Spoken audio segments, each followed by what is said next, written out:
खूप छान दिसणार आहे आणि हिरवाच जरी असला तरीसुद्धा त्याच्यावर खूप छान शेड असलेलं हे पिटोनियाचं जे प्लांट आहे याला कटिंग्सनी आराममध्ये वाढवू शकता.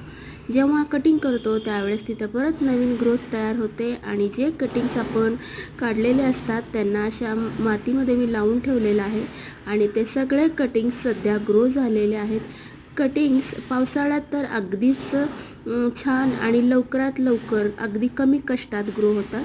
जेव्हा तुम्ही हे प्लांट घरी घेऊन येता तेव्हा ते थोडंसं मोठं हेल्दी असं आणायचं की जेणेकरून येणाऱ्या दिवसात तुम्हाला त्याच्यापासून खूप सारे प्लांट्स तुम्ही तयार करू शकता. हे प्लांट्स जेव्हा आपल्या बागेत फुलाची कमतरता असते त्यावेळेस याची जी हिरवेपणाची रचना आहे त्याच्यामुळं फुलाची कमतरता आपल्या गार्डनमध्ये भासू देत नाही. तर हे आवडलं असेल तर कटिंगपासून तयार करा.